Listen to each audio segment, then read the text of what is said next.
Hello everyone, I am your host Shreya and welcome to the third episode of Pune Times Mirror Ray of Hope, where we speak with Pune's renowned doctors who share stories of hope and optimism. But before we move forward, subscribe to this channel if you haven't already.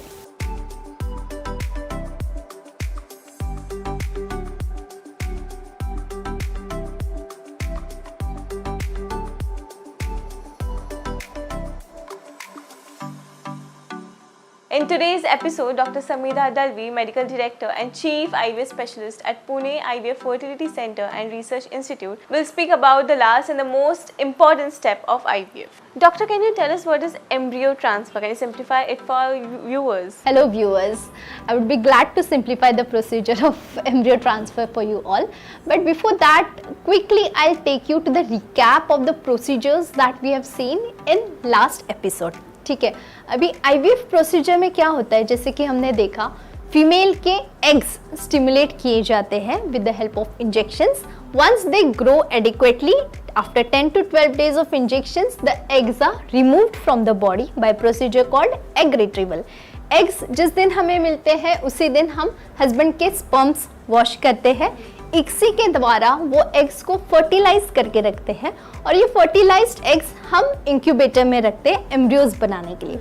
अभी ये जब embryos बनते हैं, this embryos are transferred either to the uterus of the female और they are frozen. Now we have also seen that good quality embryos and good endometrium is the crux of success of IVF. Can you tell us what are the good qualities embryos? See, good quality embryos means once we have removed the eggs from the female's body and we have fertilized it with the sperms of the male partner, right?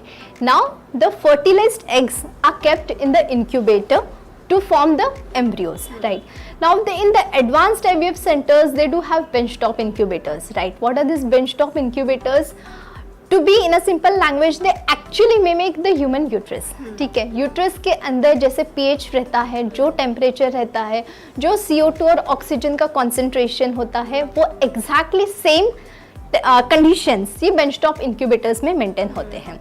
Okay, सो अब जब ये fertilised eggs incubators में रखे जाते हैं, there are certain timelines that the fertilized eggs follow. Okay, like after 18 to 24 hours उसके 2 से 4 cells बनने चाहिए, after 72 hours उसके 7 to 8 cells बनने चाहिए. So the embryos that follow this timeline perfectly and which reach to the 5th day of their development are good quality embryos. लेकिन अभी हम लोग जो बात कर रहे हैं वो मॉर्फोलॉजिकल क्राइटेरिया की बात कर रहे हैं, मतलब सिर्फ दिखने में वो एम्ब्रियोज अच्छे हैं, राइट? अभी ऐसे हो सकता है कि good quality embryos, good a quality embryos can also fail to implant. So why does that happen? Because morphologically good looking embryos might not be chromosomally normal. Okay, so उसका chromosomal या उसका genetic makeup देखने के लिए हमें embryo biopsy करनी होती है.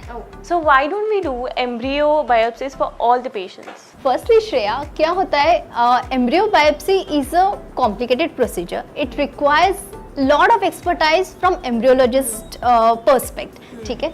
Secondly, it adds to the cost of the treatment. Okay, and thirdly, a minor risk to the embryos.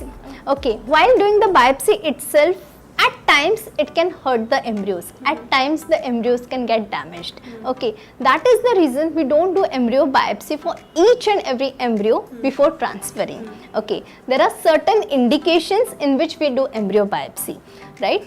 These are the indications wherein the maternal age is more than 37 years of age.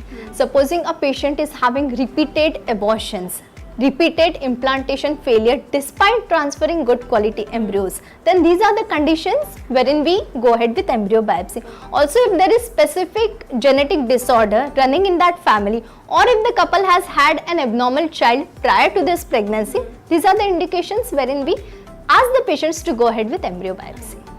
Can you tell us what is embryo freezing? See, once we stimulate the female with 10 to 12 days of injections, we remove her eggs. Okay, so now let's say we have got 10 eggs out of her. These eggs will be fertilized by good quality sperms that we get from the partner, right? Now we have incubated this fertilized eggs and imagine we have formed 4 to 5 embryos, or let's say 6 embryos. So all the embryos cannot be transferred in her uterus in one go, because human uterus is made only for 1 or 2 pregnancies, right? 1 or 2 babies. We do not want her to conceive with 5 to 6 babies together.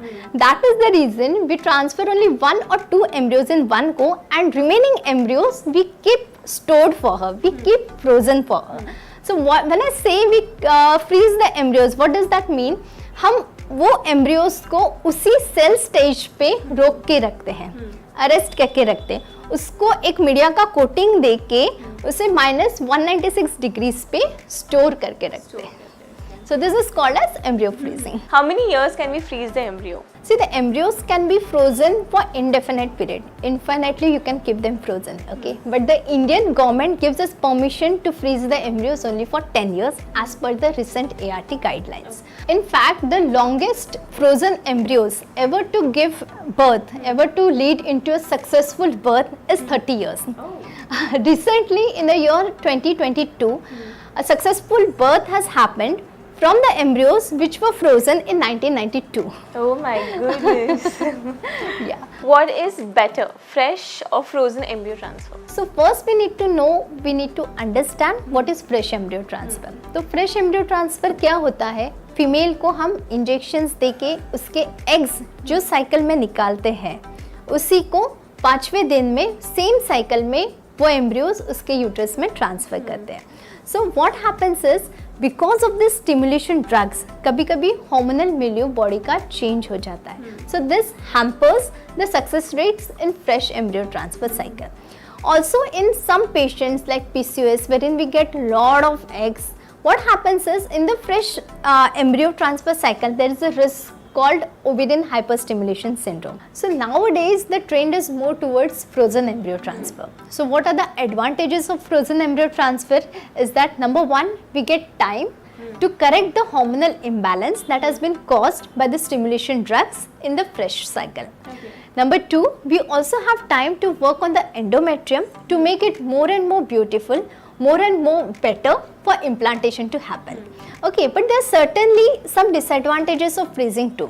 What are the disadvantages? Number one, it adds to the cost because we require altogether a separate media to freeze the embryos. Okay, secondly, your embryologist has to be really skilled to do this kind of skillful job. ठीक है.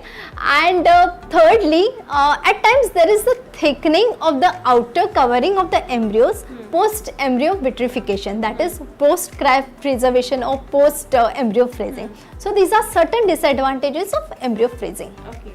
Can you tell us the procedure of embryo transfer? Now what happens on the day of embryo transfer is once the patient reaches to the center, the already frozen embryos that we have for the patient, we thaw them. Okay, that is we reactivate them. क्योंकि embryo freezing में हमने embryo को वही cell stage पे arrest करके रखा हुआ है. So before we transfer them, we need to activate them. This procedure is called as embryo thawing. Embryo thawing के बाद वो embryos को हम transfer करते हैं patient के uterus में under sonographic guidance, and the embryos are deposited at a point wherein there is maximum chance of implantation. So this completes the procedure of embryo transfer. After transfer, we subject the patient to 15 days of progesterone supplementation, which further enhances the chances of conception. Okay, so this is how the procedure is done. क्या ये treatments के बाद एक patient ने कुछ specific precautions लेने की ज़रूरत है? So the most important precautions that the patient needs to take is following the prescription very sincerely, very judiciously and very religiously. क्योंकि एक चीज़ समझना ज़रूरी है कि आपके एंडोमेट्रियम पे पूरा स्टडी करने के बाद आपके डॉक्टर्स ने आपको वो प्रिस्क्रिप्शन लिखा है, तो आपका इम्प्लांटेशन रेट जो है वो इस मेडिसिन पे डिपेंड करता है. अगर आप वर्किंग वुमेन हो, अगर आपका डेस्क जॉब है, तो you can really join your job immediately from next day also. Okay, bed rest की ऐसी कोई ज़रूरत नहीं होती है एम्ब्रियो ट्रांसफ़र के बाद, बट ध्यान रहे कि अगर आप जॉब पे भी जा रहे हो तो you have to keep on taking your medicines at proper intervals. ठीक है, अगर आप घर का काम कर रहे हो दैट इज़ ऑल्सो अलाउड. हल्के फुल्के घर के काम करना अलाउड है. ऐसा कोई इंडिकेशन नहीं है कि घर पे जाके आपको सो के रहना है. सिर्फ ध्यान रहे कि आप कोई वजनदार चीज़ ना उठाएं. Thirdly, intercourse should be avoided for few days. Intercourse से यूट्रस में कॉन्ट्रैक्शन सेट होते हैं and this contractions can at times be detrimental for implantation to happen. Fourthly, try to avoid infections. Okay, try not going to lot of crowded places, be it parties or any other ceremonies. Try to avoid outside food. ठीक है. Progesterone supplement से कभी कभी किसी किसी को constipation की दिक्कत आ सकती है. So you have to be very cautious about what you are eating. ठीक है. Try to have lot of fibre stuffs in your diet. Try to stay well hydrated. ठीक है. Try and not have very long distance journeys very often during this period. Okay. Try to avoid staircase very often. So these are the basic precautions that your one needs to take post embryo transfer. And last but not the least, try to be stress free. हमने good news movie में ऐसा देखा था कि embryo exchange होते हैं. क्या ऐसा सच में होता है या सिर्फ वो पिक्चर में दिखाया गया है? See, movies are meant for entertainment. Okay, movies में कोई ये boring IVF cycles दिखाएगा तो वो मूवी चलेगी नहीं. Movies को अगर hit करना है तो they need to add some spice into it, some masala into it. But practically speaking, goof-ups, embryo mixing ये कोई भी IVF center पे नहीं होते हैं because इनका labeling system बहुत strict होता है. ठीक है. Not only about our center but it does not really happen in any other center too. ठीक है. Whenever the patient comes, a strict labeling system is followed. ठीक है. उसका जब एग पिकअप होता है डिशेस को हर जगह पे लेबल किया जाता है कि ये एग्स ये पेशेंट के हैं. उसका जब सीमेन सैंपल दिया जाता है तब उसको भी प्रॉपर लेबलिंग होती है कि this patient this semen sample belongs to this particular patient. उसके जब एम्ब्रियोज बनते हैं वो एम्ब्रियोज को भी एक लेबलिंग सिस्टम दिया जाता है. And apart from it, there is always one another person to keep a check on first person. Okay, so this is just a misnomer or misconception that many people think that there are certain embryos exchange happening in the IVF center, but stay relaxed, it doesn't happen. Well, that's about it. I'm pretty sure कि even this episode will answer a lot of couple queries and clear all their myths as well. Thank you so much, Dr. Samida, for your precious time, and I'm looking forward for more episodes with you as well. Thank you, Shreya. Thank you, Pune Times Mirror. It's always pleasure talking to you guys. Thank you so much.